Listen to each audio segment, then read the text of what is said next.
My name is Mzugisi Kuse, and this is Tanya. We just wanted to welcome you this morning, but before we welcome you, could you please just stand up? So let's just wiggle our shoulders. Yes, I can see Chief Kwadi, he's so happy, he's moving. I see Deshni is smiling. I'm happy I'm seeing those smiles. I see people already stretching. Today is going to be a great and fun time. To the people watching us online, I don't know, maybe stand up, do something. I don't know. To the people online, who knows, maybe the president is watching. Maybe him and his cabinet can move a bit. Yes, yes, yes, yes. So one thing I would like you to do, please just look at the person next to you. Yes, yes, thank you. I see people are confused. Just look at the person next to you. Just smile at them. Please smile. Oh, beautiful. Please smile at them. I see my two chiefs here looking a bit weird. They're like, oh, wow.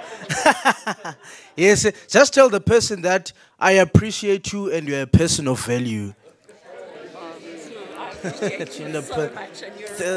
I appreciate you too. And then turn to the other person, say, well done for making it here, and I know we are going to make a change. Yeah. Now just clap hands for yourselves. Then I saw from yesterday, let's also just close our eyes. We won't move too much today. I see people are dressed in quite formal and posh regalia, so I wouldn't want anything. So let's just close our eyes. Just reflect on everything which you have been through this entire week. Let those memories come up in your mind. Just fill your heart with gratitude and just give you 30 seconds to pause and think about that. Think about the great day we're about to have, all the learning we're going to have. Now please take a deep breath. Then release. One more time, take a deep breath. And then release. Then we can sit down. So, the program for today, Tanya and I will be your facilitators. So now what we're going to do, we're just going to call, we've got special guests today. Someone special is going to welcome us. I can see he's already smiling. He's very happy, he's going to welcome us. So the person who will be representing us is Induna, who's a representative of the Amangwane Traditional Authority. So Baba Stunya Zwane, could you please come up, and as he comes up, could you please clap hands for him? He's going to welcome us into his beautiful, so can you just clap hands as he comes and welcomes us? Nbingelele siyanemukela la edidima ngaphansi kwesizwe samangwane. Good morning all. We are welcoming you from the clan of Amangwane. It is great to have you here. Igama lami nguSithunywa Zwane, ngingu-Deputy Chairperson kuMangwane Traditional Council. My name is Suja Zwane, so as you heard, is the Deputy Chairperson of the Traditional Council. Undaba ezitha uye wanginikeza lo msebenzi ukuthi ngizonemukela lapha kule indaba ekhona la edidima namhlanje. The chief have sent the delegates, which is me, to come here and represent the office and the chieftaincy to welcome you all today. Siyathokoza, siyajabula ukuba nama department sibe nama NGO sibe namanye ama interested stakeholders akhona lapha namhlanje. We are very much humble and happy to have different stakeholders who has attended today. Sizwile lesikhathi kunemihlangano ebeyisemphakathini ukuthi nithinte amanzi nathinta okuphila kwabantu okuyizingadi nabuya nathinta nokunye okubalekile okwenza ukuthi impilo yabantu iye phambili. We have heard during your community engagements that you have touched on various issues, one being water, one being livelihoods, example gardens, and the other issues that are contributing to the betterment of the livelihoods and communities. Sibuholi besizwe siyakujabulela lokhu enikwenzayo ngoba kuyasilekeleleka kakhulu thina njengoba sisendaweni yasemakhaya sizibona singabantu abathobekile kakhulu. We very much appreciate your presence, especially leading the rural areas. So with your attention and coming here in this place, we are humble and feel very much appreciated. Siyazi ukuthi siqhamuka la i-COVID ikade yenza khona izinhlelo zikahulumeni nabanye abasebenza ngosizo emphakathini kwenza kungasebenzeki. Manje sibona abantu bazobuyelwa yithemba ukuthi impilo iyaqhubeka. We do recognize that in the past few months we have had trouble, especially with the COVID and every other aspects that has come with it. But with your presence, then it brings hope to people that life does go on. Sithi ngaleyo ndlela sicela ukuthi ningapheli amandla noma ngabe omunye ubuya esehamba yedwa ekhokhoba ethi uzosiza umphakathi wamangwane siyokujabulela lokho. We will very much appreciate for you to come back, even if you come individually. You can come in silence as you're representing your organization, but that also we will still welcome very much. Thank you.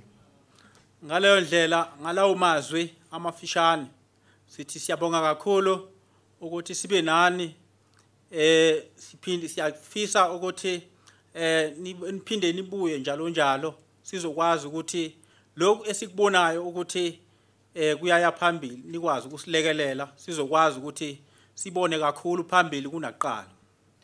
The doors are always open in this community, so you are invited to come back and again and again and so that we can continue working together with you, and your contributions are always appreciated. Ngizomtshela undaba ezitha uhlongwane ukuthi engubone edidima ngibone abantu abangaphezulu kwalaba akade ebabona nanokuthi isasasa lingakanani ngendaba yokukhuluma ngempilo yala emangwaneni njengoba indawo la kuqhamuka khona amanzi aqhamuka lapha entabeni zokukhahlanga nanokuthi ukunakekelwa kwemvelo kuzowushintsha kangakanani umgqiqo ukuthi impilo yabantu ingaya kanjani phambili uma bezofunda konke lokhu ekade nize ngako njengoba nize kule indaba. I will definitely pass on the message to the Chief Hlongwane. To the Chief Hlongwane to express the excitement, especially when it comes to numbers that he saw yesterday during your previous engagement, and the numbers today of the participants that will include you and the others that we see on the screen.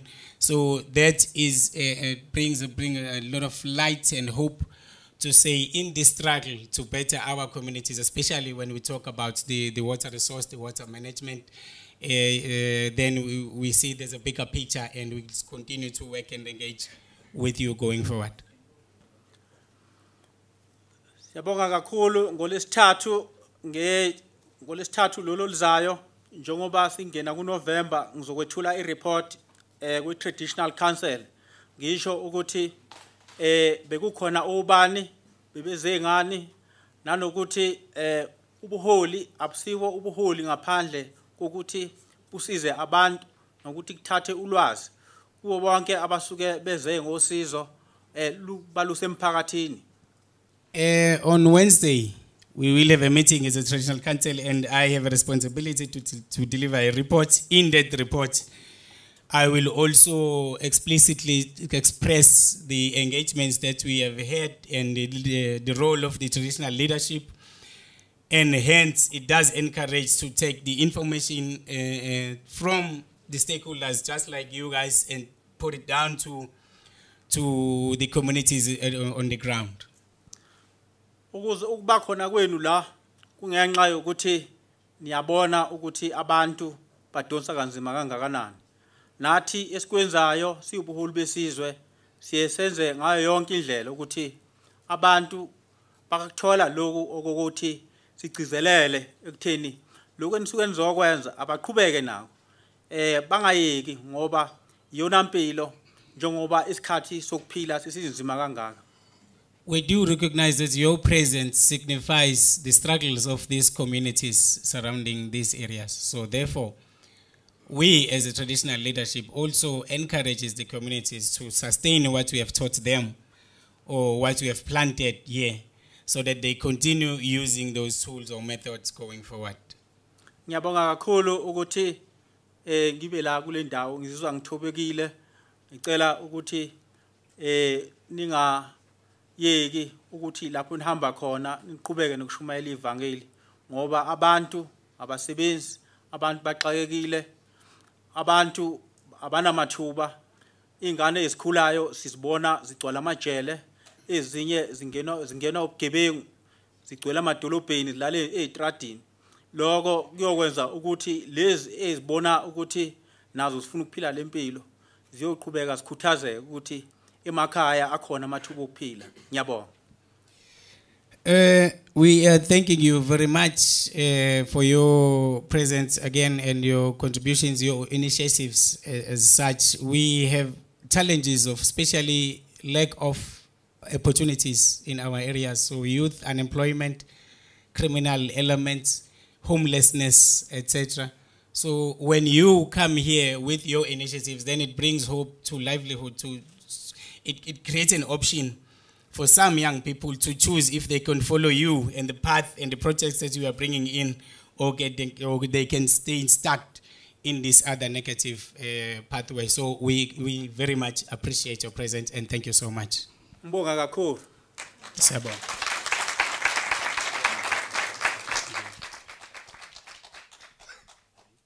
Siyabonga kakhulu Nkosi yami. Just a round of applause again for induna yethu. I'm sure by now we all feel welcomed, right? Yes, I would say take off your blazers. But I see no one is wearing a blazer or anything of that nature. I'm sure by now you can feel, yeah, we're really in KZN. I'm sure even your Zulu is a bit polished up. So just to make the people who are watching, just to make them feel that we're really in KZN, we're just going to say, Sanbona, Mzansi Afrika, Sanbona. Thank you. Now the people who are watching virtually, I see, I think some of them are a bit jealous, so we would ask one of them just to say something to greet us on behalf of the virtual spaces. So let's ask maybe Jennifer to please say something and greet us. Good morning, everyone. It's an absolute pleasure for the team that's joining you virtually. We're really jealous of you guys because you get to be in the field and see all of this amazing stuff. And just on behalf of everybody here in the virtual realm, morning, everybody, and hope today's proceedings will be awesome. Thank you very much. Thank you. Now, since I'm from the Eastern Cape and it so happens I'm from Rhodes University, I saw Jessica there. She also wrote something. Please forgive me.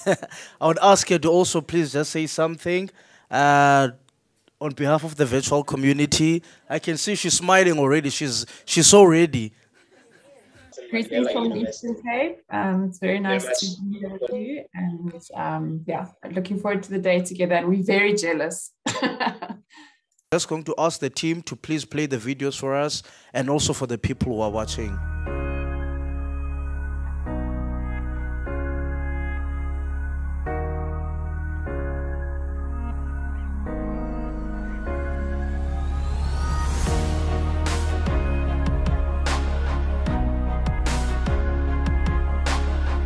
Today we're here at the Msingata River, which is a tributary of the uThukela River, and the community has been undertaking alien clearing program. So this has been identified through the Amazizi Wilderness Group, which was established after some interventions by the NGOs working in the area, and the community then ended up having their own wilderness group, which then identified that there is a decreased flow of water by the river and there's a need of an intervention. So then they have come to the intervention of clearing alien vegetation. So as we know, the black wattle is an alien species which uses up more water than the other indigenous species. So what the community has decided to do is clear the riverine area. What they've done is a method called ring barking, where they cut a ring around the tree to kill it. What they've also decided is that they will not be using poison to poison the trees, but they will just leave them as is because the infestation is close to a river, and they're worried that if they use poison, it's going to enter the river and then possibly poison the river downstream. So there have been various stakeholders being involved in this area with the University of KwaZulu-Natal starting off the intervention, and currently we have Wildlands Conservation Trust in the area. We've also had ACT in the past. So there are a couple of challenges in rolling out this clearing project here, where the community has an actual need for the wood or the trees through the need for firewood. They also use them for burial ceremonies and also for building their houses. So there's also quite a need to balance out the clearing of the trees and the use by the community. This has been done by firstly identifying the trees that need to be cleared in the riparian zone, as that's controlled by the local headman, and there isn't much contestation over the removal of those trees.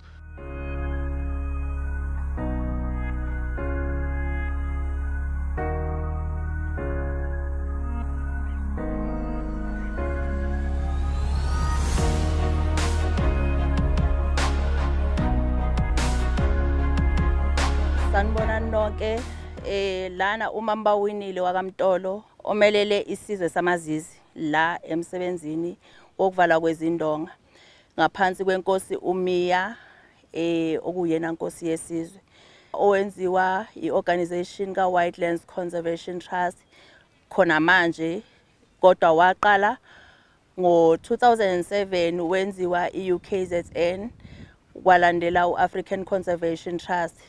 Izindonga ezikhandekela emphakathini ziyinkinga enkulu emphakathini, zenziwa imfuyo ehamba ndawonye ikhuphukela entabeni ibuye yehlikela enzansi.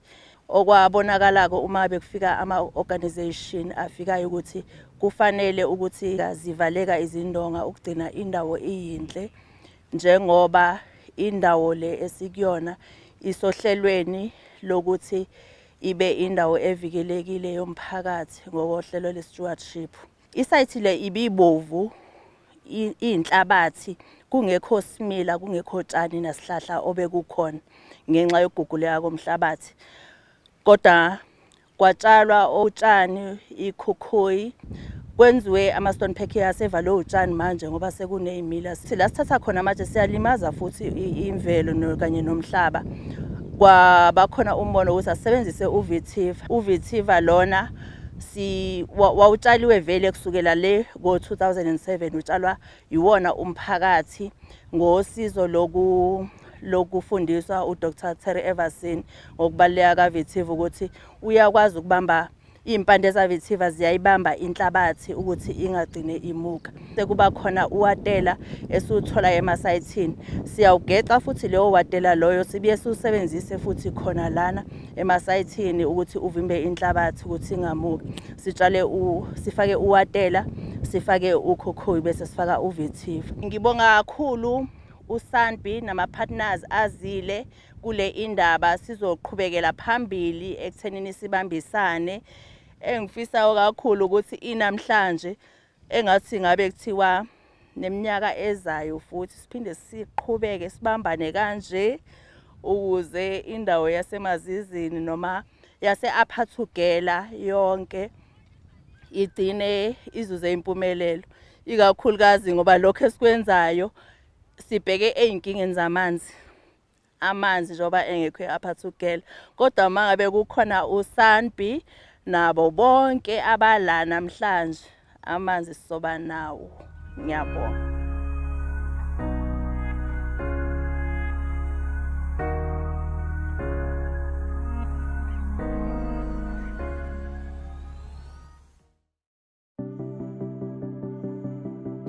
Today we started at Ezibomvini at Mamu Unontlatla Zigote, where we went to show you the use of grey water on the tunnel.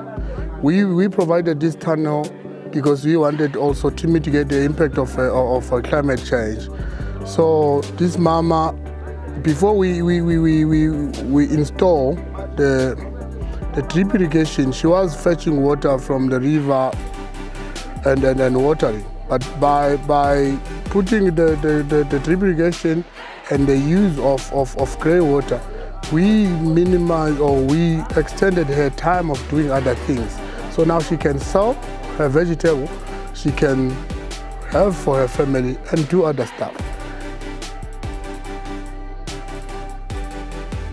Secondly, we went to Mrs. Pumelele Hlongwane, a widow, who has been working with other community members, protected their spring and used the spring for her garden. But then conflicts arose, and then she begged her husband to drill a borehole. Her husband was retrenched due to COVID, and then she begged her husband to drill a borehole for her. So she came up with a system where she can be independent, and she has tripled her production.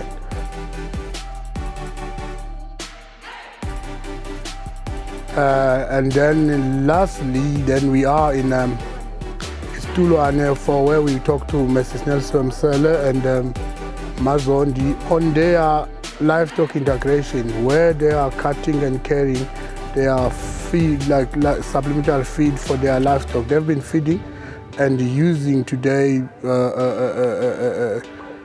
advices of adding LS33 to give protein to their livestock. Thank you.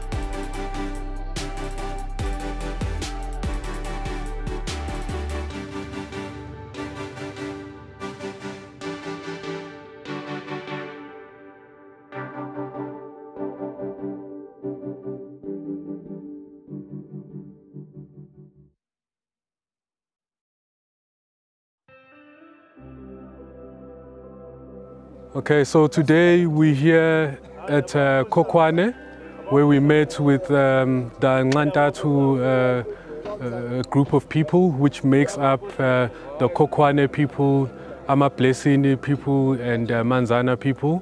We are here to listen to their stories relating to water, the issues they're facing with water, and how they foresee water protection happening in the area. We were also able to gain an understanding of where the community sources its water. Where that was very interesting. Most of the people do not have access to potable water. They're accessing their water from springs and through river run. So we were here gathered with mainly the livestock association in the area. We had the council of the local councillor and the local chief of the area, who was also able to add their contributions to what's happening. The people have also been able to narrate to us how access to water has changed over the years, how water supply has decreased over the years, and the variability of the rainfall throughout the years up until today. We were also able to gain an understanding from the people how they foresee their water protection happening and what are the most important activities they have identified in securing their water sources going forward. Thank you.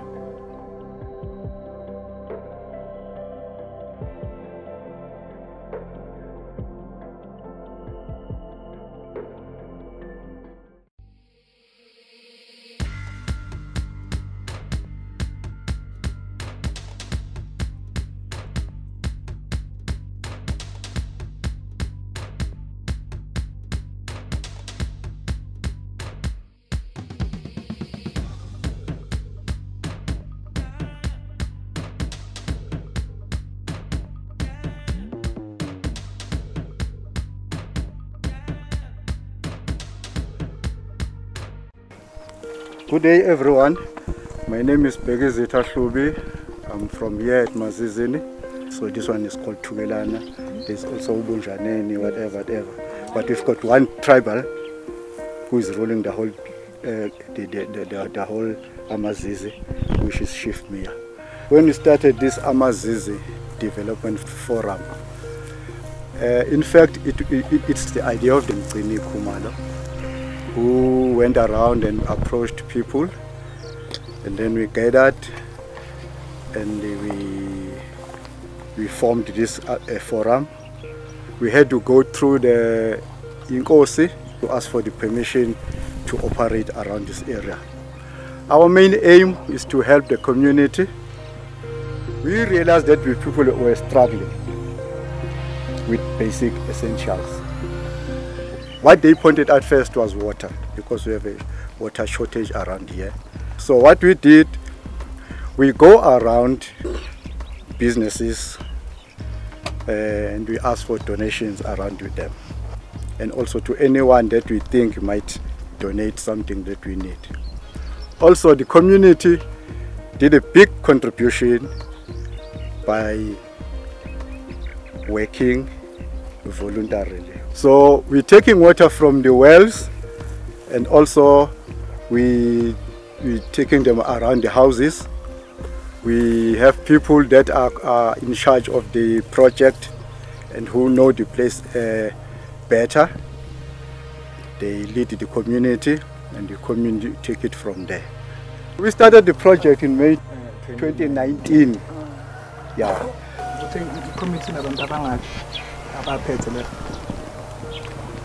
Plus or minus 9. We've got some regulations to say if a person doesn't want to come and help the community, once we get water, this is what is going to happen to him. That's when we involve the tribal authority if he or she resists what we want from him.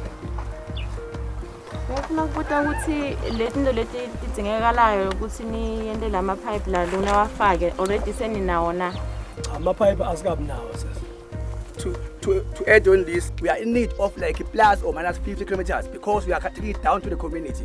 Bengifuna ukubuza ukuthi ngendlela ni planning ngayo ngendlela no connecta nemizi ne idodzenga ipressure lamanti kusato khona kufika or is it gravity kwena njani ene futhi nisiza ngibani ngako lokho niyatiyendela nina ngokweni. Empeleni sidependa kwi atmospheric pressure most of the time, but kunezindawo la ukukhuphukela njengala kule mizi engalana. So kunezinto ethile ebesisazama ukusithola like ukusebenzisa i-rem pump, but we still have to sifuna ukufind out ukuthi isebenza kanjani le rem pump sikwazi ukuyibuildela ngoba siyahamba singene kuma website sibheke senze zonke lezo zinto. So ngathola ukuthi khona into ekuthiwa i-rem pump engisafuna ukuthi sizama ukuyikhanda sibothi yasisiza yena. Mangabe ingasizi kusho ukuthi sesofuneka siwele kwi-booster pump esebenza electrical, but lokho sekuzodinga ukuthi manje sicele mhlambe omunye umuzi oseduzana ukuthi sisebenzise ugesi wabo, then ilapho mhlambe kuzofuneka manje sibothi sesomhelpa kanjani ukuze akwazi ukumaintaina lo gesi lo, or siye ku-Eskom Eskom esinikezela mhlambe ilokhu njani ugesi mahala, then sizokwazi ukulokhu njani. You said that you contacted INR to support you and assist, to help you know what to do to meet the community's needs. So I'm curious about how you knew about INR. We do the research, ma'am. I also wanted to add something on Tanya's questions about how we got involved. We through the SANBI Living Catchments Project, we have a learning forum which is community-led, but it includes members of the communities from the different traditional authorities. So this group is part of that discussion where water issues are being discussed. So that's how we came to know about, because they've been participating in meetings. Yes, Babu, ngifuna ukwazi mangibukile la ngibona ngathi khona abantu abadala kuphela. Mhlawumbe ngabe intsha yona nenza njani ukuthi nayo ibe more involved. Uma ngabe uthi intsha njengamanje umuntu oyintsha usesikoleni mangithatha ukubheka. Usemsebenzini bafuna nomsebenzi. So abantu abaningi abadala abahlele emakhaya. Kodwa naye uma ngabe umama engekho ilanga uyamthuma umntwana hamba uyosebenza lapha. Ngoba yes. La uqala kwethu ukulungisa la amanzi. La manzi bevele khona. Akhona kusukela komkhulu bethu. Lo mthombo hayi ukuthi bawuvele uwodwa ongasetshenziswa umuntu. Khona abantu abayizakhamuzi zakhona la abala ngenhla abasebenzisa lo mthombo. Has there been any need to fence these areas to keep cattle or livestock out of them? Yes. Yebo sekhona isidingo la kunenkomo njengoba nibona sisentabeni kanje yonke imizi le inenkomo. So la bekade zizophuza khona noma emfuleni. Mangabe kuukuthi la mangabe sefica sezikunethanga mhlawumbe lingamosheka ngenkomo. Siyacela ifence mhlawumbe ibe ne-razor fence. Ngoba nabantu bekhona phela abantu abagangayo. Nami bengithanda ukuphawula la besabuza ukuthi ngezeni basibiyelele ithanga. Bekade sikuthanda lokuthi basibiyelele ithanga kodwa ikakhulukazi mina bengibona ukuthi bengasakhela lona ngosimende ngoba sometimes ufenisi asifanani abanye bafike babunquma. Bebengasakhela kahle ngosimente then bese ukuthi phezulu bese sivala kahle ngamathayela bese kuba negate ukuthi befuna ukuzolungisa something bafike bavule bangene. Sacela ukugadla nje kokugcina. Asisokoli ngamanzi la sinawo amanzi. Phela into esifuna sifuna indlela yokuthi sisizakala ukuthi siwasa kanjani emakhaya. Okwami nje ngiwani. Bengithi mina uma ningasiza ngale insizwa kusebenza sizokwazi ukuthi sibone thina singumphakathi ukuthi siyaqhubeka nane lezi sipha amanzi amancane noma siyakhuphuka siyaphezulu siyolanda amanzi azoza ngobuningi. Siyabonga ngiyacabanga ukuthi uma ngasekho ukuphawula mhlawumbe okukhona singasho ukuthi siyabonga kakhulu ukwamukela zonke ivakashi ezikhona namhlanje. Izihambeli zethu ngiyacabanga ukuthi zifunda okuningi ngoba seshilo kubaba ukuthi umphako usutholakele ukuthi izinkinga nezinselelo kahle zikuphi bonke abantu abahlanganyele kule ngqungquthela sinethemba lokuthi zizoba khona izingenelelo noma ke izixazululo zezinto esenizibekile ngaphambili. Okwamanje ngiyacabanga ukuthi sesingabonga sivale uma ngabe sekungasekho mhlawumbe enifisa ukuthi nikuveze sizibongele kakhulu ngokuba khona kwethu. Sanibonani. That's how I sharpened my Zulu over the last few days. Yeah, but anyway, let's start with the business of the day. I've got the king. I call him the king of Scotland. Where this comes from our other interaction previously in the professional way. We had several workshops and several conferences going around the SADC, and we ended up, he called me Prince Stanley, and I call him King Duncan. I mean, coming from Shakespeare. So you will see also our experiences. The way he will be narrating the story, you will see that he's a senior or he's a king.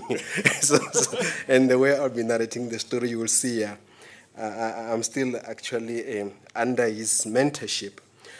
Colleagues, I want actually to focus on our own point of views, or the things that we've observed. And I know you also have observed, or you also have your own observations, and you also have your own reflections. So maybe there will also be time when you will also maybe share that with us. So myself and Duncan actually went to different trips. So our reflections actually will also capture the essence of what we really saw in our different trips. I went to the restoration projects, where you saw the lady talking about the dongas, and one of our colleagues from SANBI talking about the wattle as well. And I also had an opportunity to visit the the local leadership as well. Amaswazi, is it Amaswazi? Yes. So I had the experience actually of interacting with the royalty there. So I think there are a few things that I just want to highlight. One of the things that I highlight, actually we all talked about over the last 2 days, is the issue of water access. Water access in this place, actually, it's not really palatable to see, or it's not something good actually to see, especially for us coming from the water sector. I come from the water sector with Shana, see the roadmap there. So because one of the great important mission that we have is to ensure that people have got water, because we know that water is central in our own development, social, economical as well. But we also know that ecological is important. However, I think the question that I asked Duncan this morning was the issue of who is really benefiting actually from the activities that we are really doing. If actually when we move around, we see people still struggling to access water, and when water is all over around them, everywhere is water in this place. Where I come from, we don't have such much water. So I think it's a challenge for us coming from different organizations in terms of what should we do, what are the other things that we can be able to do to ensure that when we leave this place, these people at least have got water. Maybe that should have been our answer for the question why we are here. Environment is important because it's part of that, water is part of that environment. Maybe our focus should have been twisted a little bit, and we say, maybe we should start by giving these people water. And we work from water access, and then after that we can do other things relating to the environment. Maybe your line of thinking may be different from me, because all these things are interdependent. They are all like interlinked. Where you start, maybe it depends on how you see things. But the way I say it, it's all about people. It's all about people. It is, whatever we are doing actually, it's of people, and should be by people, and should be for people. I'm just stealing words from Abraham Lincoln. So it's actually very, very important. Maybe that's how we should answer this question, why we are here, why we are funding this project. It's not mostly about the frog. The frog assists us actually to have water. It's not about the reeds and the wattle. The wattle removal assists us to have water, and that water should go to people. So those are some of the reflection and the challenge that I found actually imposing to myself, that we need to think differently about these things. When we leave this place, the most important benefit or thing that is tangible in this community is for the people to have water. If we leave this place without water, Shana, we would have failed.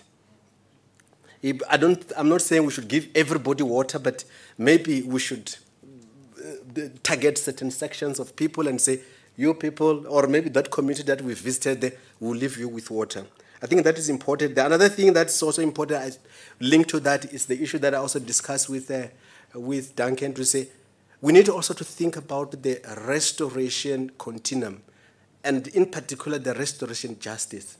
It's about people, as I said, social justice, environmental justice, and also economic justice. When you have got water, you can really be able to address those restorative justice issues. People will do something for themselves, as we have seen there, and things actually will change.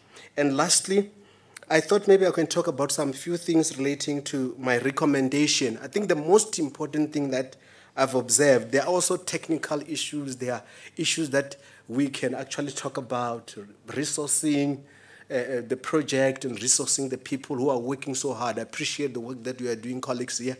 I see the passion that you have. Maybe you need more support, and instead of having these 2 years or 3 years, maybe we take it a little bit longer so that we can address certain specific issues that have impact in this community.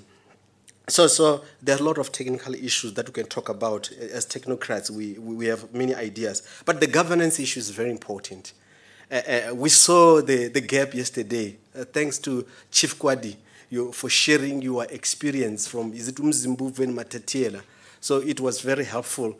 But you actually exposed all of us in terms of the negligence that we have actually perpetuated maybe in terms of not supporting even the traditional authorities and civic society around in terms of governance issues, because most of experts, they said most of the problems that we have, water as well, sanitation, even environmental, they stem from governance. If you don't fix governance, you can't really have anything sustainable. So you can talk about your SDGs and your data and so on. It won't really work. But let me usher in the king. King Duncan. Please, that's it. Thank you, everyone. Just to start at a very personal level over the last 2 days, it has been absolutely a simple and wonderful pleasure to interact directly on a social and a professional level with everyone. I think everyone shares this experience, actually being in the room together after a long, long period of, let's call it isolation, has been absolutely wonderful. I don't do conferences well, and for me, this has been absolutely wonderful. And secondly, thank you for embracing the pensioner in the room. So you have been, sometimes you're a bit sharp, but at the same time, I'm taking that as being quite kind. So in recapping over the last 2 days, I want to first go beyond Didima, beyond uKhahlamba, to what happened on Monday. On Monday, we had an election. Who won the election? I'll tell you who won the election: the people who did not vote. And so we currently, in South Africa, have a failing democracy. The majority did not vote in South Africa. And I'll come back to that a little bit later, because it is not just of national relevance, it's of huge local relevance. And the second thing that's happened outside our space internationally, and is happening now, is COP26. And I have to find, I'm still trying to get my mind around the fact that we are borrowing hundreds of billions of rand to get rid of something that we're spending hundreds of billions of rands to try and fix in terms of Eskom and our coal-based power economy. It is something I really don't have my mind around, but I think we really need to reflect in the context of climate change, in the context of what we do, on some of these bizarre things that are going on around us. Okay, let's come back to here. On day one, and you all saw the clips, we had a field trip facilitated by Mahlatini Development Services. I hope they're here. Erna Kruger and Michael Malinga and their team. And it was around small-scale crop production and livestock improvement. And you saw some of the clips there, so I can't, so I won't go into any great detail. But one of the things that on a very positive note that for me personally is very positive is the meetings of the minds of natural resource management and rural development. It has been, the thinking has been coming together for a while, and the people engaged in rural development have been doing a lot of this stuff for a long, long time and have considerable experience. And I'm glad to see that there's this collaboration and integration of effort in the space. So for me, that was very, very positive. Then,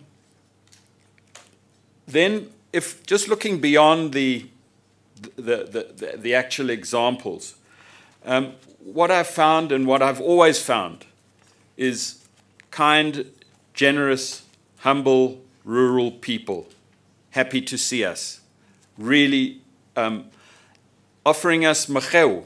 I mean, it was wonderful. Some people were quite greedy here, but it was really wonderful.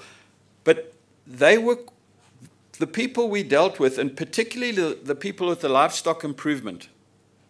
They were quite emphatic in their humble way that democracy was failing them.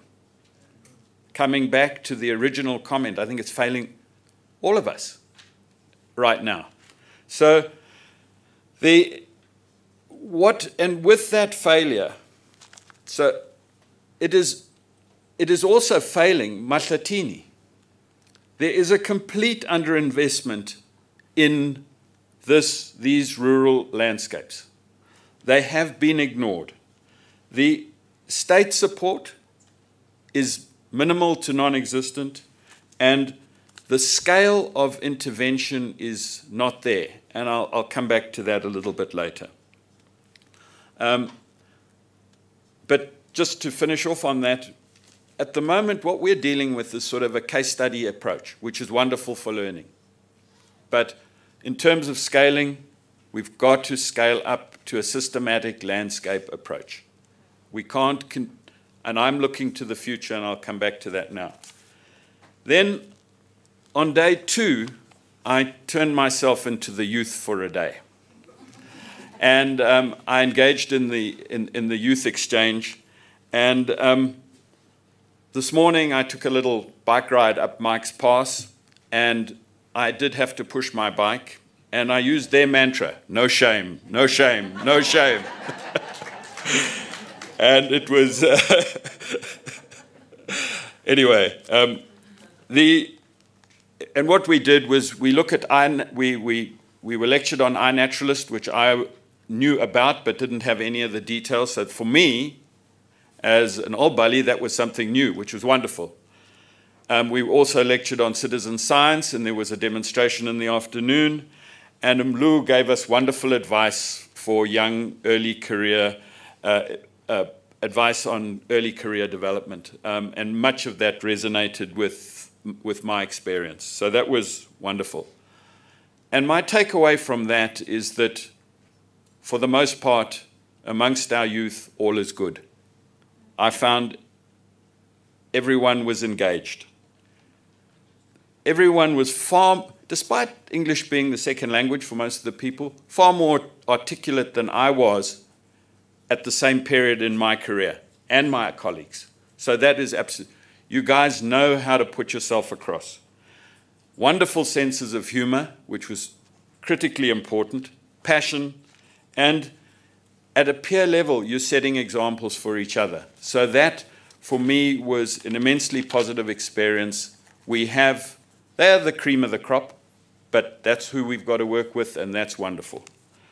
So yesterday in our reflection session, just to finish off, we heard that history was important.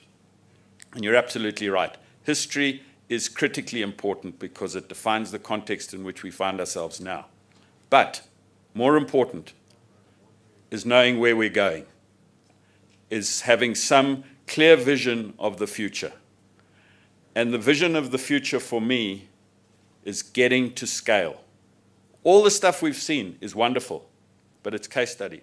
We've got to take it to a systematic landscape approach. It's an uncomfortable space. It's a huge space, and it's a complex space. And we'll all be uncomfortable, but we have to go there. Thanks.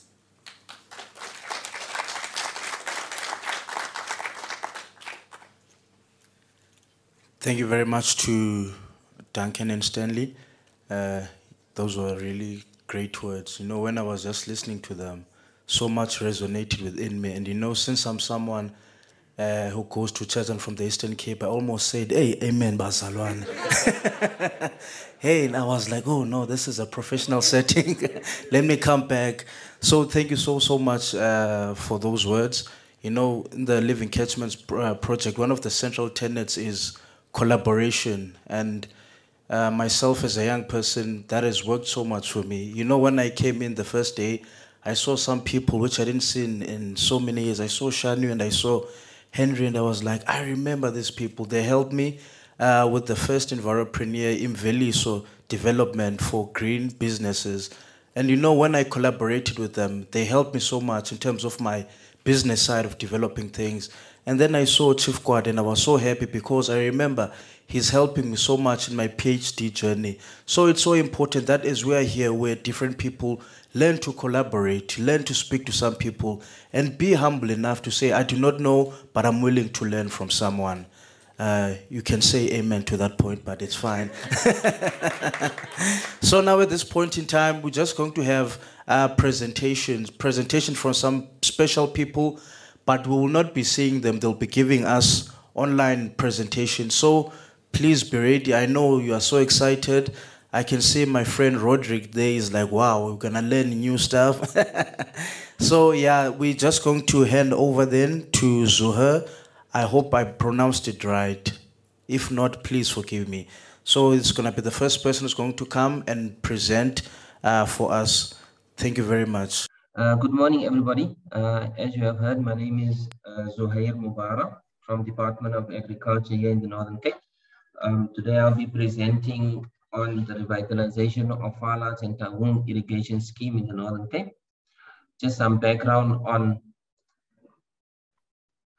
the scheme. Is the largest irrigation scheme in the Southern Hemisphere, covering about 35,000 hectares of land, of which 31,700 hectares is located in the Northern Cape province. It is named after the Falarts River and the Health River. The Falarts River, the Dwal River being the major river. The source of water is a diversion weir in the Vaal River near Warrington. The water flows through an 812-kilometer concrete channel network, watering 1,250 farms of average size of 25 hectares in the scheme. During the recent years, it has become evident that the condition of the water supply infrastructure has deteriorated tremendously, and the effect of waterlogging and salinity has increased to such an extent that continued agricultural production on the land is severely affected. There's just a Google Earth view of the entire scheme, the Falarts irrigation scheme. The green lines are the canal system or the network system in the scheme. If you look on your right-hand side, in the corner at the bottom, that is the Warrington weir, the Falarts weir, sorry, overview of it. This is the dam wall and the main channel of the weir providing the water to the scheme. The main channel is another picture of what it looks like. And on the right-hand side, the supply channels within the scheme, taking the water to the different areas within the scheme. Falarts Irrigation Scheme Project, repair of damaged irrigation infrastructure, drainage of waterlogged areas, reclamation of sanitized irrigation lands. What effects can damaged infrastructure have on the irrigation land? Water seeping from damaged infrastructure into irrigation land. This water is then restricted from draining due to natural impermeable layers below in the irrigation land. The water table will then rise and the irrigation land would then become what we call waterlogged. Over time, salination would develop and this will affect agricultural production in a negative manner. It must be clearly stated that if soils are waterlogged and salinized, the soil's fertility and capability of production becomes significantly reduced. This is some of the deteriorated infrastructure. In the left-hand side is concrete irrigation reservoirs or dams, and on the right-hand side is stormwater canals. This is due to the infrastructure being more than 50 years old. Some of the farmers are still utilizing earth irrigation reservoirs that contributes to waterlogging due to seepage of water. The construction of new irrigation reservoirs. We build these reservoirs from the ground up, recompacting the side walls. Then we line them, we shape them, we line them up with plastic. Then we do the framework, we place the reinforcing steel for the concrete, do the curing. After the curing, we do the sealing of the joints with tar. Once that is complete, then this is what the completed concrete irrigation reservoir looks like. Waterlogged areas, as you can see from the pictures, in some instances, there's water that is on top of the irrigation land. If you dig about 500 millimeters down, you'll find also some water. All this contributes to restrictive root development and increases the salinity within the irrigation land due to not being able to drain due to impermeable layers within the soils. This is what the ground looks like if drainage or waterlogged areas is not drainage is not installed in waterlogged areas. Salinization. Farmlands are affected by salinization due to chemical fertilization of crops, deposited salts in irrigation water, and waterlogged areas which have no means of discharge to the natural impermeable layers. Here you can see on a specific farm within the pivot area, there is a huge area of salts that is shooting out from the ground. It's about 1 meter deep. Sources of salts, as you can see, for the Fall River, irrigation millimeters, for 500 millimeters of irrigation, the salts added per ton is 2 tons. This is due to the discharge of sewage and industry wastewater into the river system that lands up in the Falas irrigation scheme. Salinization versus crop yield. The higher the salts in the water or in the ground, the lower the production of the crops on field. As you can see, for maize, for instance, if the salts is 800, the production is only 20% for potatoes and maize. Lands with high salinization readings result in crop production. As you can see in the field, that there is lots of, in the right-hand corner, there's some salts coming up there, and it produces patches in the crops itself. Crops need air, specifically oxygen. Healthy crops produce higher yields. Waterlogging of the soil stops soil aeration and increases salinity in the soil, thus affecting the yield of the crop. It must be clearly stated that if salts or water, if soils are waterlogged and salinized, the soil's fertility and capability to produce becomes significantly reduced. Surveys and investigation determine irrigation potential of lands. We conduct surveys and investigations by drilling of augering holes, taking soil samples, determining depths of groundwater and depths of soil, soil investigations to determine structures and root depths. Once our survey and investigation is done, we model and plot what we have surveyed in field. We produce soil depth charts, water depth charts, and pH charts, salt charts. Once that is completed, we can then do a design for subsurface irrigation systems and main lines. Define installation of the drainage system. As you can see, this is an example of what it would look like beneath the ground. Normally, each location or each farm would have a different drainage spacing and a different depth according to the investigation done. This is the installation of the subsurface drainage. First, the excavation of the trenches, then the placing of the subsurface drainage pipe and filter material. It is the manual connections and the discharge point into the stormwater canals. And then that is it. Thank you very much. Good morning. I just wanted to please ask a little bit more about the farmers that are making use of the Valhart's scheme, to just try and get a better understanding of who they are and what they're growing.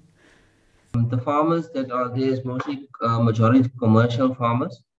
They're planting from lucerne, maize, wheat, peanuts. At the moment now, they have converted, most of them have converted to peanuts due to the high yield and the profit involved in it.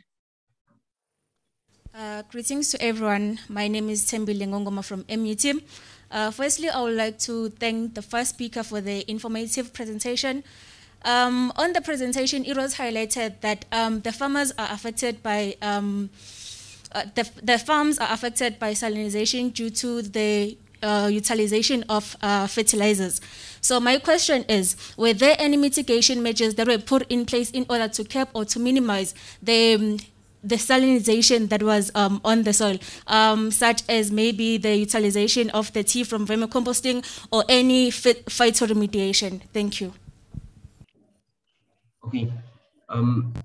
The salts that is in the ground that has been put down is not only from fertilizers and pesticides, it is also from the Vaal River itself due to sewage and industrial waste that is being in wastewater that is being discharged into the river itself upstream from the Gauteng province side. There have been some mitigations introduced. Some of the farmers have applied them. Some of the farmers are not used to them. So it's more of a, if I may say, a personal choice of farming when they're putting down certain fertilizers. Thank you and good morning. I just would like to start off by saying that just in terms of the first few speakers and the videos that you played at the beginning of the session, I think that's what we need to focus on as South Africans. And that is what we primarily advocate as an organization, that despite the challenges that we face, what continues to keep us going and what is setting us on a course of overcoming our challenges in the future is our ability to work together across sectors, number one. And number two, to understand, to appeal to that uniquely South African aspect that is us, that keeps us going and that makes us our level of Ubuntu, number one. Number two, but just our level of resilience and our understanding and appreciation of community and cooperation. So that's definitely something I'd like to commend the colleagues who have been embarking on this journey since it started and who have been in attendance since the first day. So that's definitely something that Brand South Africa is proud of, and those are the type of stories that we prefer to take to the rest of the world. And just in terms of what this presentation will cover, it will give a Brand South Africa's perspective on water security. And one of the reasons why we took this particular stance is because as a nation brand agency, our primary focus is representing and marketing the South African brand, both locally and internationally, in a way that is both positive, secondly, in a way that is conducive for investment promotion, as well as talent attraction and tourism promotion. Just in terms of just to give you a little overview of what nation branding really means and how and what role it plays in investment promotion. The father of nation branding theory, which is Simon Anholt, defines the concept of nation branding as the systematic process of aligning the actions, behaviors, investments, innovations, and communications of a country around a clear strategy for achieving a strengthened competitive identity. In terms of economic, this is very important. This underpins economic development in that it suggests not only more output, but also different kinds of output, more productive use of resources, and greater innovation. And furthermore, it focuses largely on helping a place enhance its competitiveness. I don't think we can speak about economic development, competitiveness, innovation, without looking at a country's ability to secure or to ensure a certain level of security in terms of key resources such as water, energy, and food. So therefore, this is a very important topic for us because our engagement and our alignment to what different sections of society, be it government, business, or civil society, the different projects that they are engaged in terms of ensuring that South Africa reaches its water security objectives is very important, because when we market the country to potential investors across the world, that's one of the questions that we have to answer, to say that South Africa has had a number of resource challenges. What are you doing to ensure that if we set up a plant in a particular place, if we set up a plant in a particular place, are we ensured of consistent resources such as water and electricity? Or how do we answer questions that say, we have a plant in X place, but we are struggling with our operations because of scarcity of water and electricity? So it's very important for us in terms of then crafting a response that shows what South Africa is doing in terms of addressing those challenges. And one of the strategies that we have adopted as an agency as well as a country is that we are highlighting that, yes, within our challenges, we have our challenges, yes, but this is what we are doing to address them head on.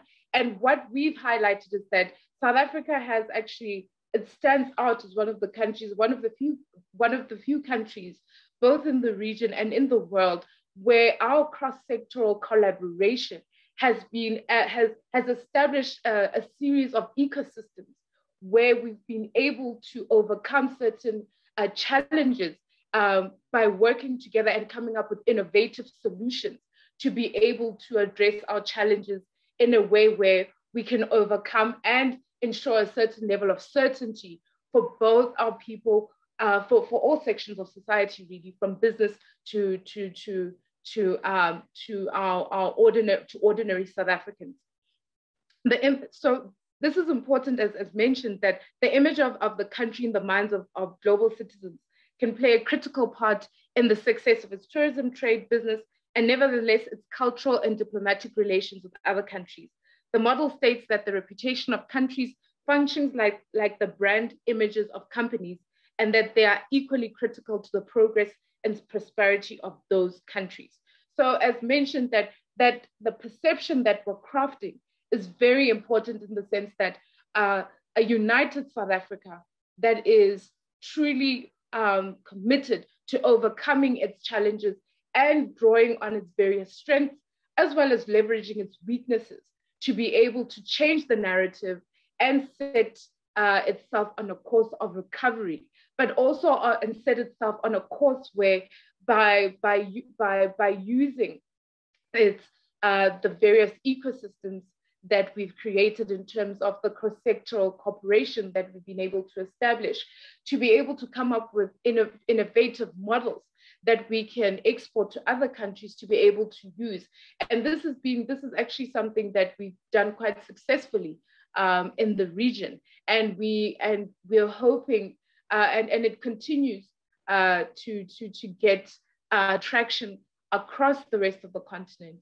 And we continue to be recognized globally for the cross-sectoral cooperation, as well as the different efforts that we're making in ensuring that South Africa reaches its water security objectives.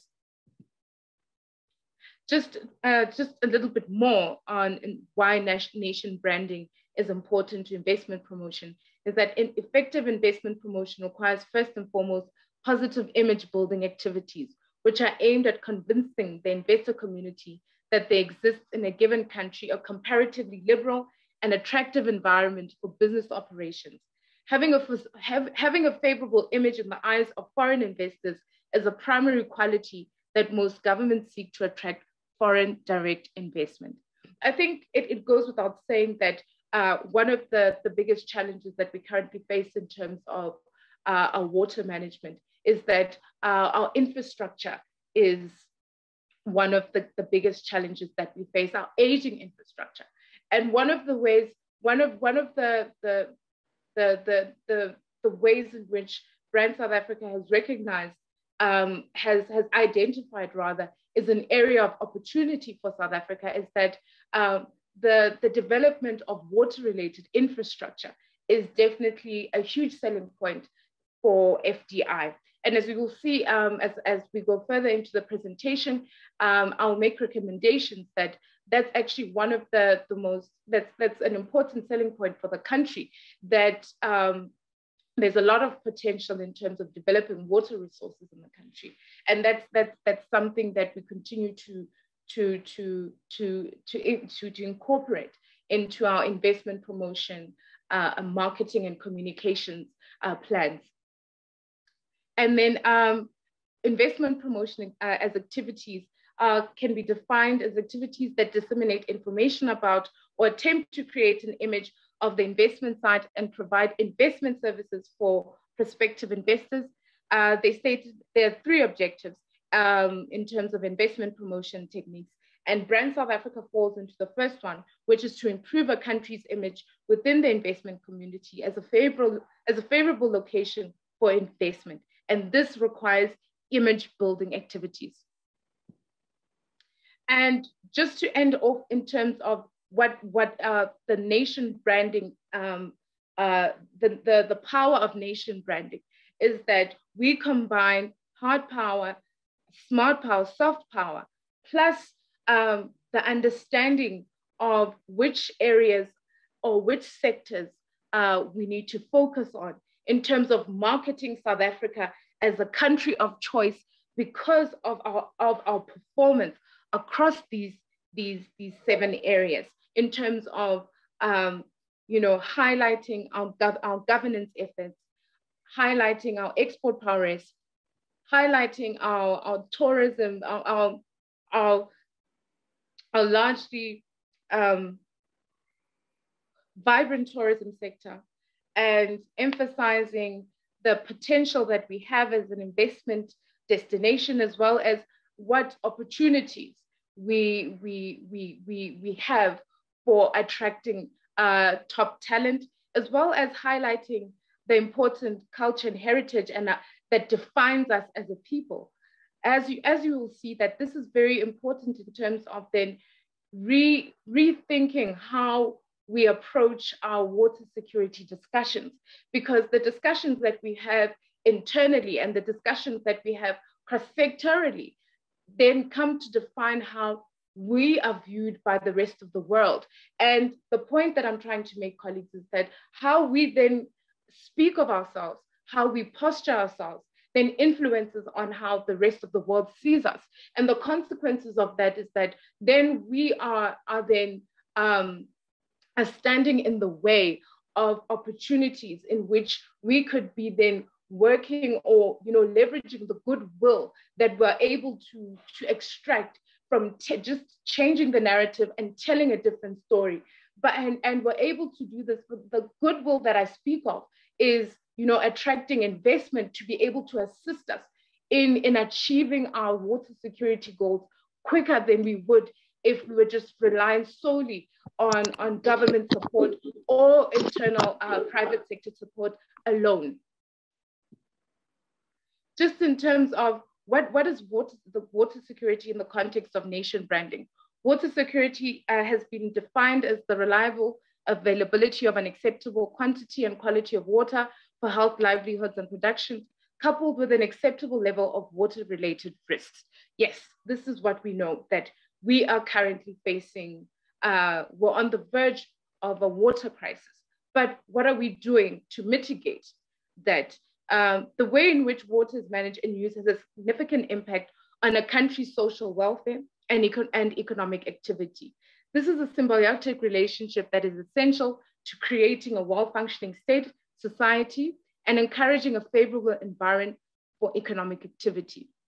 Thus, the water environment is a resource in itself, underpinning a variety of activities, notably nature conservation and tourism, as well as other local livelihoods. Thus, water and its effective management is central to the economic growth and sustainable development of a nation. This is very important when looking at water security or water management in terms of nation branding. Our ability to craft a narrative, to craft a strategy in which we are able to tell the world that this is what South Africa is doing. And more importantly, given that we as a country face multiple challenges of poverty, inequality, and unemployment, that we as a society, if we, and our water security issues are related to that. If we are unable then to ensure a sustainable water management strategy that will ensure that we reach our water security goals, we cannot then effectively say that we are able then to effectively curb or address our issues of inequality, poverty, as well as unemployment, because those are interlinked. And an important part for us as Brand South Africa is crafting that story that South Africa is one of those countries that has a series of interrelated challenges, that if we're able then to get issues related to, for instance, water security, then we know that there's a certain level of certainty that we can give both to our citizens and reassure the rest of the world that South Africa is a country at work that is actively working towards addressing those challenges. And so also it's very important when looking at the water security debate in terms of South Africa, that in the context of water, an extreme approach would be to focus on economic growth alone. For South Africa, there's a need to design strategies that will attain a balance between economic growth, development, and social distribution that is acceptable. These are just, as I mentioned, that it's, we can choose to largely focus on the negative. And I'm not saying that by not focusing on the realities, that we are sugarcoating what is happening on the ground. It's just that from a nation branding perspective, our objective is to change the narrative. And by shining a light on the positive stories or the positive developments that are taking place in the country, where the government, as well as business and civil society collaborations, what they are doing to address the challenges that are currently being faced. As you can see on the screen, these are just some of the latest headlines that speak to how South Africa is working towards addressing some of its water security challenges. Just look, especially as mentioned, the cross-sectoral cooperation is definitely something that South Africa should commend itself for, because we continue to collaborate. Even when we cannot agree, we can agree on one thing, that our cooperation is essential for the future of this country. And that is what we should all be driven by. And that is the message that we give to South Africa, and the message that we take to the rest of the world. And this message, colleagues, is particularly important in this time that we're at as a world, where the world is confronting all the realities that South Africa has had to confront since 1994, where they are only now dealing with issues related to inequality, to high levels of poverty, to race relations, to different social issues that South Africa has had to grapple with. And I believe that focusing on that is the driving force that we need to be able to overcome our challenges. And as you can see, SAPI collaborates with the WWF for water security. The African Development Bank just approved an $86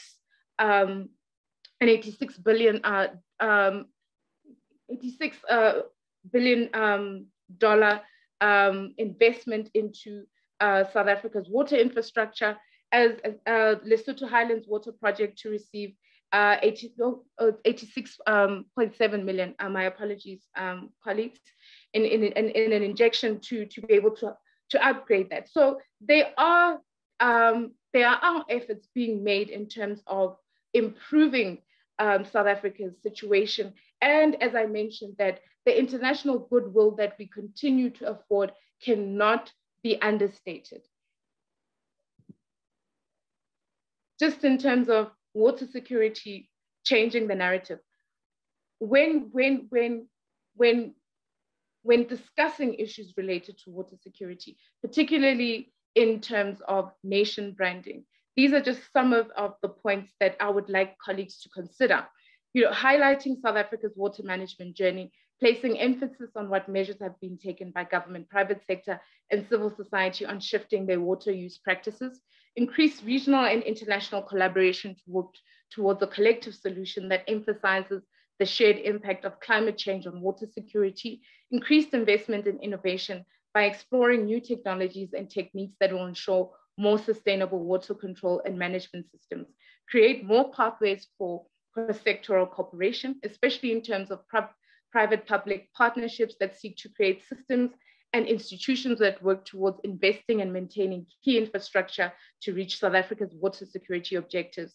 Development finance institutions locally, regionally, and internationally are key role players in the water security space, as South Africa is an ideal country for various water-related investments.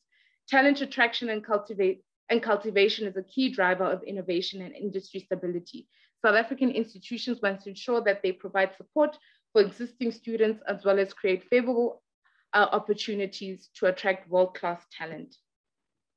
Just in terms of a quick SWOT analysis for South Africa with regards to water security, some of our strengths is that we've got vast amounts of water infrastructure, although aging, but they're there and they are a good base to start working from, including numerous larger dams and substantial pipelines feeding into cities and towns. That's well-established infrastructure that, although slightly under-maintained over the years, is still a base that we can work from. Enabling legislation, the draft National Infrastructure Development Plan that is currently before Parliament has taken into consideration the current challenges that we're facing in the water management environment, and suggestions such as establishing a water resource infrastructure agency to separate water resource management and water services provisions is one of the innovative ways that government is looking at improving not only service delivery, but water resource management in general. World-class research and academic institutions, attractive development finance and FDI opportunities, as well as regional water partnerships, obviously like the Lesotho Highlands Water Project and others which are currently in the pipeline. Weaknesses, and as I mentioned, colleagues, that we are well aware of our weaknesses and we are working on them, and we need to cooperate and collaborate to be able to come up with effective ways of dealing with it. And merely saying that the government is not doing enough or they're failing is not going to get us where we need to get to. Some of our weaknesses, obviously, as mentioned, dated infrastructure, failure to maintain wastewater treatment works, pollution, poor service delivery, absence of technical expertise, low levels of water education, unequitable distribution of water resources, poor governance, wasteful irrigation systems. Opportunities: improved performance of water infrastructure through various interventions by the likes of WISA, as well as the Water Research Commission, and our various water institutes at our world-class academic institutions. I believe some of the students are there, and they are contributing to changing the narrative. And I'd like to commend them, and I wish them to continue on their journey to make South Africa the country that we all deserve. Use enabling legislation to improve governance on water usage, leverage the economic reconstruction and recovery plan for increased public spending on water infrastructure, increased collaboration between government, business, and civil society, increased water-facing innovation, and water resource management. And then just in terms of threats, continued neglect of water infrastructure, poor municipal administration and governance, irregular spending and corruption, shortages for agriculture and food security, criminality and unemployment, silo approaches in terms of the industry, cross-sectoral tensions, unsustainable industrial practices, capital flight due to water and electricity disruptions. And with that, I'd like to thank you.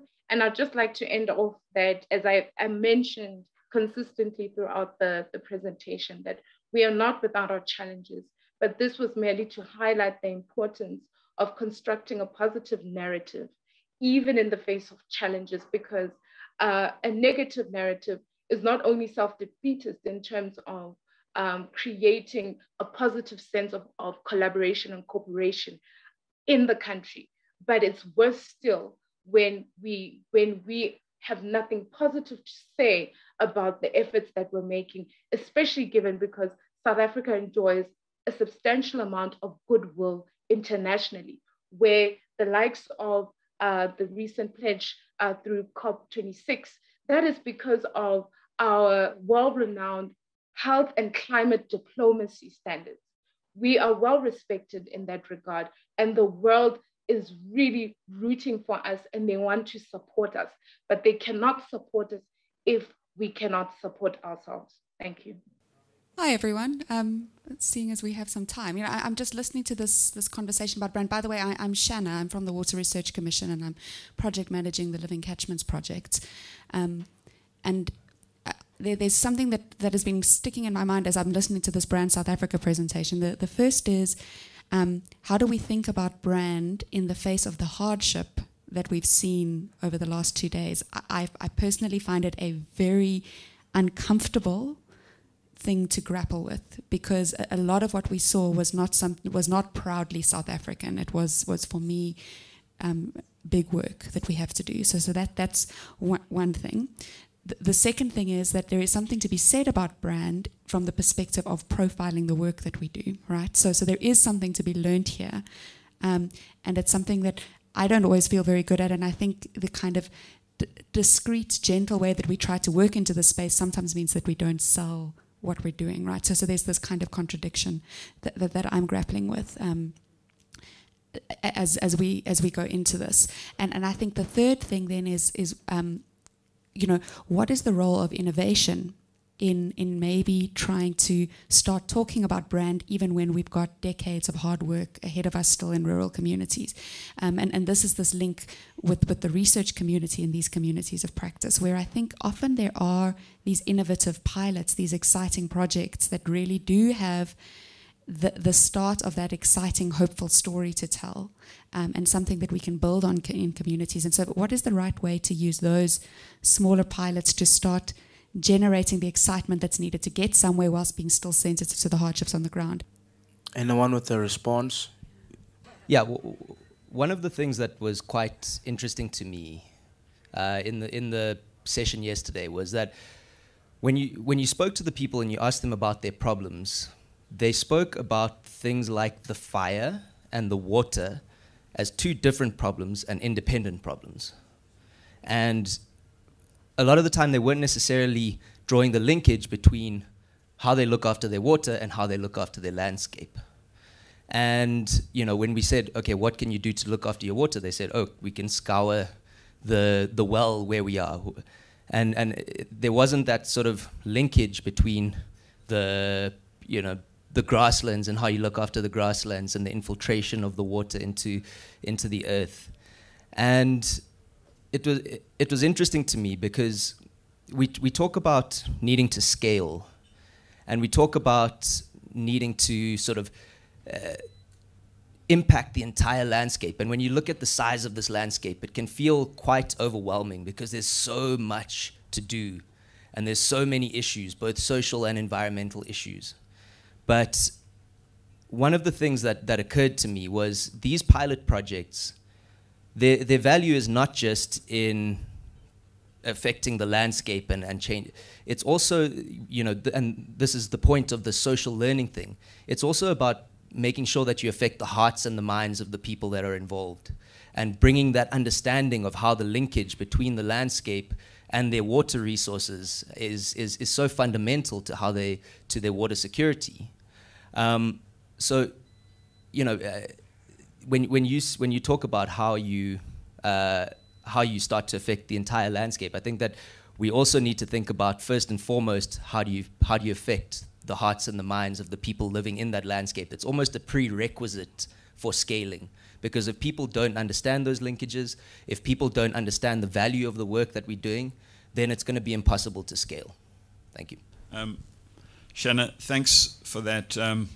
Sarah and I were having exactly the conversation that was going on in your head.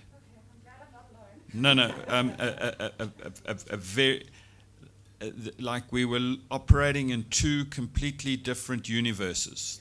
The universe that we've experienced over the last 2 days, and the universe of what Brand South Africa is trying to create. And it doesn't gel very well. But so I think we all share that level of discomfort and the lack of reality on that side. Sorry, I'm being quite candid. I don't think what they're talking about is real and doesn't get to actually admit what's going on in our country. But I want to pick up on the branding part. And we are largely in this room, the majority of us are social and natural scientists and practitioners and rural development practitioners. We are atrocious at branding and marketing our work. And so I just had this little sabbatical in the Southern Cape and worked for a little organization, less than 10 staff, little conservation.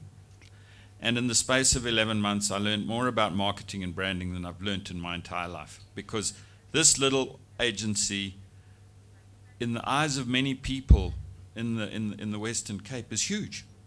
And I said, but we're nothing. But you're huge. And it's about how they've been portrayed in the broader system. And they were scientists, but they got the marketing and branding right, and it was already there when I got there, particularly in social media. So I think we can't get the branding and the marketing right ourselves. We are not skilled to do it. We've got to get in the skills to assist us to brand and market our work more effectively. Thank you very much, Shamiso. But before you leave, we had some discussions. I would just like to ask Shana to just... Thank you so much for that presentation. For the people online, my name's Shanna. I'm with the Water Research Commission and project managing the Living Catchments Project that is, I suppose, the project that this particular Indaba is linked to. What we were saying is this whole idea of brand pushes us outside of our comfort zone in a certain sense, and particularly for those of us that have been in the field the last 2 days, because a lot of what we saw in the field is not something that we're excited about branding. It's something that is a very painful reality to see in terms of the water challenges that people are seeing on the ground. So although the national things that you were pulling out in your SWOT analysis, I completely agree that we've got powerful sort of national narratives to talk around water. When you come down to the local level, it requires a huge amount of sensitivity in terms of how we talk about this. So that's the one thing I think we were talking about together. The second thing that I wanted to say about a project, for example, like the Living Catchments Project that we're working in, there what we're funding is process. We're funding people to work within communities, with people, to deepen collaboration and learning in different ways. And there I think we're very proud of process. And maybe the process is something that we can brand, but we can only brand our process if in some way our process enables a change on the ground over time. And so I think that's the weight that I'm sitting with as we go into this work, is that we can only trade off the way we work with each other and the way we learn together so long as we're also making a change in terms of practical outcomes for people. And that is something that I think we need to take very seriously in terms of how we work. So wanted to bring that into the conversation. Thank you. Much respect to the work that you do. And I think what might have been missed in my presentation is that, yes, the realities on the ground are not the most ideal story, But I think what we're primarily focused on is that the fact that you, the likes of you and your colleagues and the institutions which you represent are on the ground doing the work. That is the important story to tell. And that is, and by telling that story, and maybe that's one of the outcomes of our participation in the symposium, is that we then need to have concrete linkages where we're able to tell that story, to be able to then to get it to a wider audience, both locally and internationally. Because what we currently have, we have one of our primary mandates is also to encourage active citizenship through Play Your Part, for instance, where we are telling stories of ordinary South Africans that are working tirelessly to change the realities on the ground. And that is what makes us South African, and that is what makes us unique, that even in the face of our challenges, our people are, there are people who are rolling up their sleeves and that they're working towards that. And it's not to say that we are sugarcoating our challenges or we're papering over them in some way. No, unfortunately, we are in the business of branding, and with our collaboration between ourselves and you and the organizations and the communities that you work with, we are able to come together to tell a story of a country that is determined to overcome. So that is the best way I can answer you right now. And I know that it's not the most convincing at this point, but as an individual within the nation branding space, I can tell you that there's great value in unlocking those stories and telling them both to South Africans and to the world. Thank you very, very much, Shamiso. Hi, ladies and gentlemen, this is Mlunduli from Umngeni Ecological Infrastructure Partnership.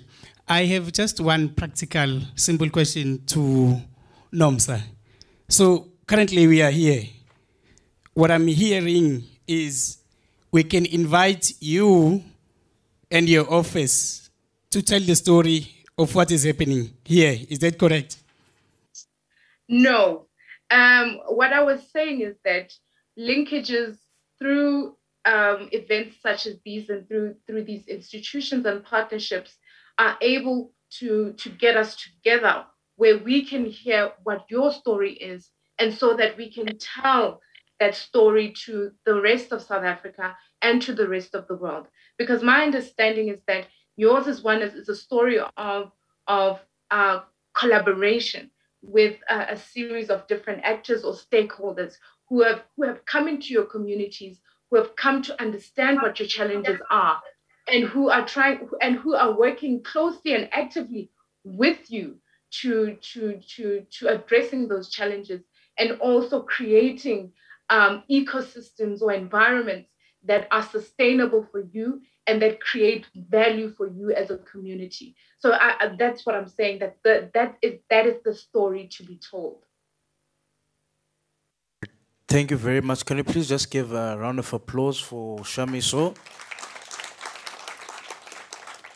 What I'm hearing from her is that there should be more conversation. So just to go to the last presentation from the Development Bank of Southern Africa, Mandita Jamuna.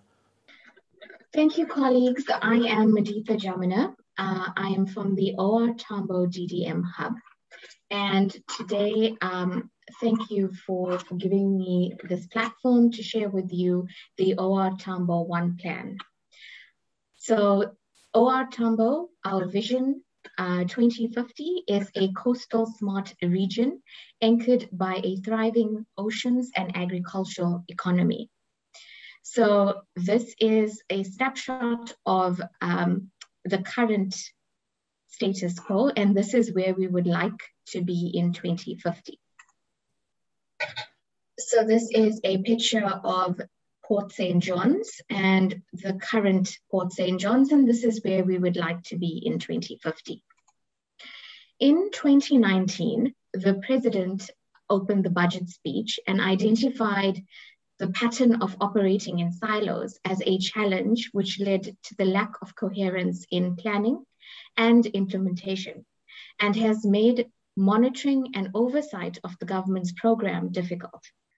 The consequence has been non-optimal delivery of services and diminished impact on the triple challenges of poverty, inequality, and unemployment. And I think this was covered extensively by Shimiso, so thank you for that.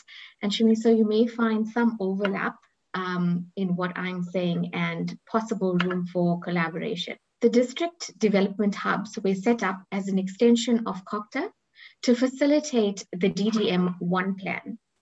The hubs are aimed primarily at facilitating intergovernmental joint planning and unlocking misalignment. The OR Tambo district was then identified as one of 3 districts to pilot the DDM in the country. The DDM-1 plan is a joined-up document that synergizes all of government.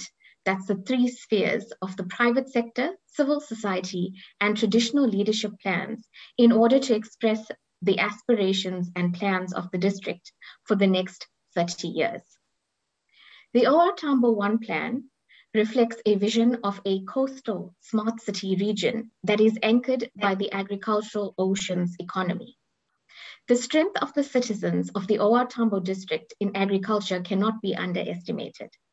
The plan is beginning to transition its strength from subsistence to commercial farming. The vast coastline that spans from Ngusa Hill District Municipality in Lusikisiki down to KSD Municipality in Coffee Bay needs to be unlocked for the livelihoods as well as commercial activity. The 1 plan further identifies 6 focal areas, and you can see them as goals, and these are people development. The 1 plan further identifies 6 focal areas of development, and we have noted them as goals. That's people development and demographics, economic positioning, spatial restructuring and environmental sustainability, infrastructure engineering, integrated service provisioning, governance and management. There are currently 6 focal areas, 33 strategies, 170 catalytic projects, and a budget of approximately 82 billion rand that's scheduled to drive the OR Tambo 1 plan. Furthermore, there are 12 catalytic projects that have been identified as part of the plan and are embedded in the plan's budgets and outlined in this presentation. And these include the N2 Wild Coast Highway upgrade, the Wild Coast SEZ, Mzumbuvu Water Scheme, Mtapta Airport, and several other electrification projects driven by ESCOM. So these take you through to the implementation commitments and the vision, bearing in mind the vision for the entire region. So coming together with the OR Tambo plan is a joint program management approach, which has been adopted by National COCTA and is the model for implementation of the DDM, which is the district development model, and the 1 plan with deliverables from the first year of operation until the 30th year of operation. The model will be complemented by a monitoring and reporting system that is currently being developed. The DDM-1 plan seeks to coordinate a government response to challenges of poverty, unemployment, and inequality, with particular emphasis on women, youth, and people living with disabilities, and to narrow the distance between people and government by strengthening the coordination role and capacities at the district levels. It's to foster a practical intergovernmental relations mechanism to plan, budget, and implement jointly in order to provide a coherent government for the people in the Republic, and to solve silos, duplication, and fragmentation, maximize and impact and align plans and resources at our disposal through the development of 1 district, 1 plan, and 1 budget. To build a government capacity and to support municipalities, to strengthen monitoring and evaluation at district and local levels, implement a balanced approach towards development between urban and rural areas, exercise oversight over budgets and projects in an accountable and transparent manner. And the district development model is an operational model for improving cooperative government aimed at building a capable, ethical, and developmental state. It embodies an approach by which the three spheres of government and state entities work in union and impact in an orientated way where there's higher performance and accountability for coherent service delivery and development outcomes. It is a method of government operating and focusing on the municipal district and municipal spaces as the impact areas of joint planning, budgeting, and implementation. This method refers to all three spheres of government, sector departments and state entities operating like a single unit in relation to achieving developmental objectives and outcomes in these district metropolitan spaces over a multi-year period and multi-term electoral cycle. So this shows where we have taken the one plan and the approval process, the structure of the one plan, as well as the stakeholders and the responsibility by the stakeholders. Again, how are we going to impact the outcomes and how they are measured, as well as the output. And the key here is to ensure accountability for the implementation of the one plan goals. Some of the regional initiatives amount to 70 million. In total, we have a commitment budget of 82 billion for the OR Tambo district. So being a pilot study, our general reflections and learning of the one plan process is key to what can be achieved and how we can achieve our goals and objectives. One of the key things was restructuring of land ownership and land use to maximize cooperation in the land release for development. And the key focus and the focus of where I think we could collaborate a little bit more is the DDM objectives and the impact on service delivery.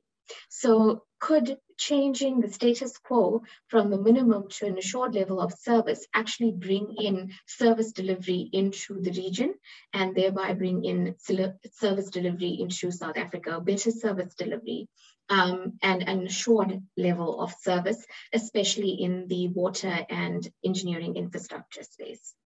Some of the challenges that we have faced is that the municipalities are low on technical, financial, and planning skills, so support is needed there.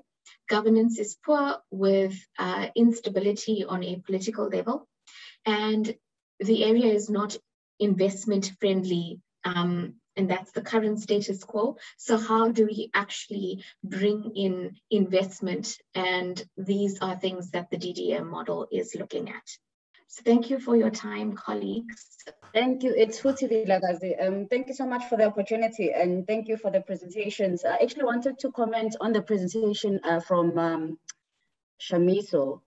I actually wanted to also add on to what Shana had indicated around us, the need for us to be really be sensitive and try and share a true reflection of what is happening on the ground. Because from the presentation, especially on the SWOT analysis, the first strong point or strength that is being highlighted was on the vast amounts of infrastructure that is available in terms of dams and pipelines that is supplying water in towns and cities. But that should also have been a weak point because we also need to think about where most services are required. Most of our population are located in rural areas and they do not are not receiving the services that they're supposed to be receiving in terms of supply. And there are challenges to the fact that most of the water is also being supplied from those rural areas in terms of the interbasin transfer schemes, and these communities are not really benefiting from those interbasin transfer schemes because they're supplying water away from them. So we don't have infrastructure in rural areas, and that's where the most need is.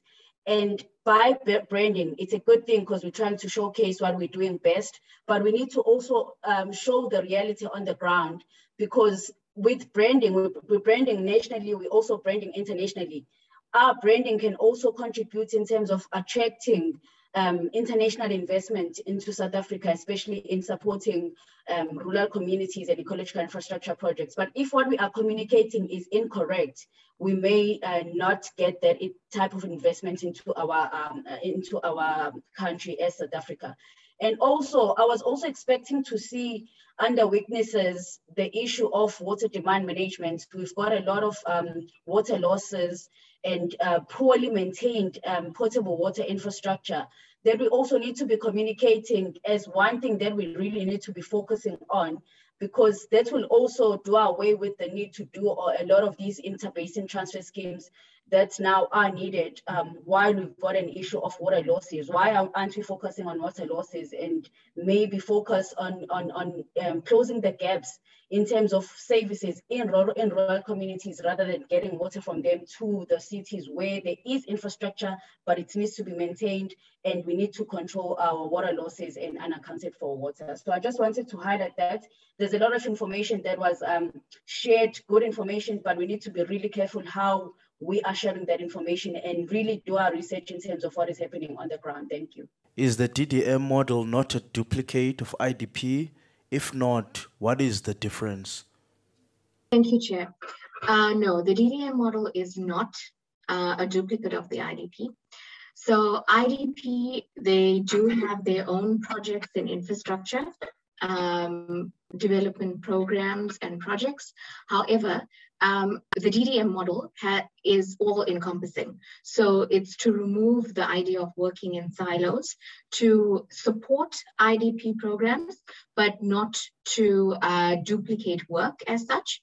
And moving forward, the DDM model was set up so that we as a country could actually align ourselves with the Sustainable Development Goals and our goals for 2030, or the UN goals for 2030, and then see further on past 2030, what's our vision for a future country that is on top of service delivery, governance, and economic empowerment, so that we could eradicate poverty and strengthen ourselves to be a nation that has built up. So it definitely does, it doesn't duplicate the work, but rather supports it.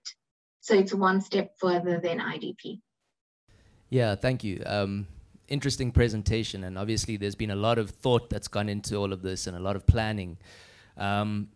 To be honest, the before picture of Port St. John's made me slightly more excited than the after picture, but that's just me.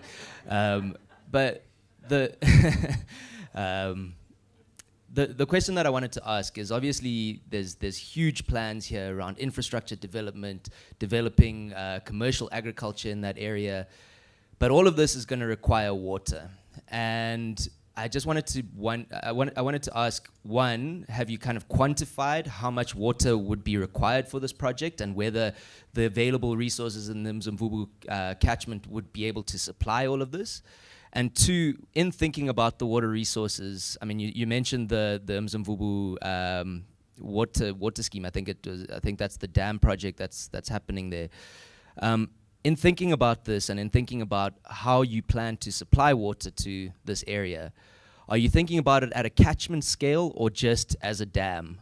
Because one of the goals of this, the Living Catchments Project, and many of us sitting in this room, is to link the development of infrastructure to the maintenance of ecological infrastructure. And if you're not thinking about how we maintain the ecological infrastructure that is supplying the water to this new scheme, then yeah, we definitely need to start having that conversation. And I would suggest that in starting that conversation, you talk to the Mzimvubu Catchment Partnership, which is a thriving multi-stakeholder partnership whose focus is really on managing the water resources in the Mzimvubu catchment. Thank you. The speaker is exactly correct. So what we are currently doing is quantifying backlogs. So the OR Tambo district is an area that is water scarce and has many backlogs, historical and legacy backlogs. So actually getting us to a level of just reaching the bare minimum has been a struggle. A year in, and many construction projects have stopped because of COVID. We've had challenges due to COVID, work stoppages due to COVID.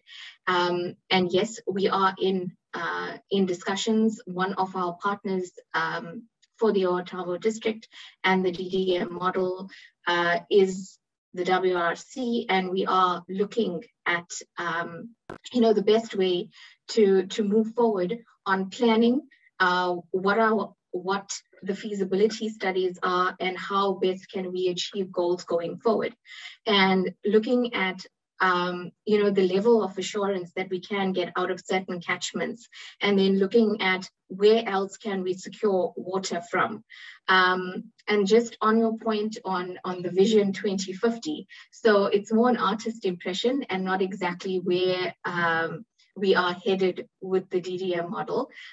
So what we'd actually like to see in terms of the development in the area is to have infrastructure that is sustainable, but also economically viable.